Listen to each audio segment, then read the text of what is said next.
রাধাকৃষ্ণপুর গ্রামে পদ্মা ভাঙনে সাধারণ মানুষ খুব বিপদগ্রস্ত এবং তারা আতঙ্কে আছেন। আপনারা এই ভাঙনের দর্শনে এসে কি দেখলেন?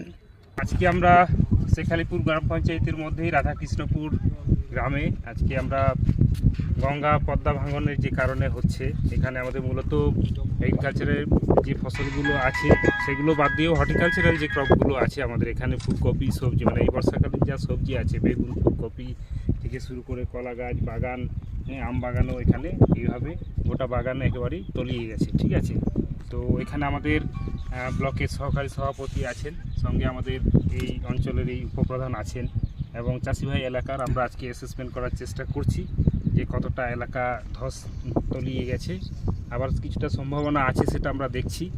তো আমরা আজকে প্রিলিমিনারি একটা ড্যামেজ রিপোর্ট পাঠাবো বিডিও সাহেবের নির্দেশে 12টার মধ্যে, যেরকম বলেছেন আর কি।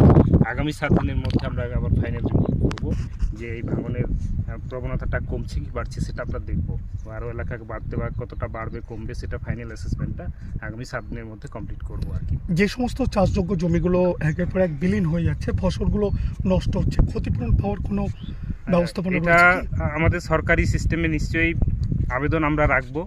এটা যেহেতু উচ্চ পর্যায়ে বলার ব্যাপার আছে, উচ্চ স্তরে আমরা এই ব্লক লেভেলের যে রিপোর্ট সেটা আমরা এখান থেকে খুব তাড়াতাড়ি পাঠানোর ব্যবস্থা করব এবং হর্টিকালচার ডিপার্টমেন্ট বা আমাদের যেগুলো আছে ইনক্লুডিং বিডিও সাহেব এখানে টোটাল রিপোর্টটা কমপ্লিট করে আমরা অবশ্যই চেষ্টা করব, যেহেতু এই জায়গাগুলো ব্যাপক পরিমাণে ক্ষতি হয়ে গেল। ঠিক আছে, ওকে স্যার, থ্যাংক ইউ।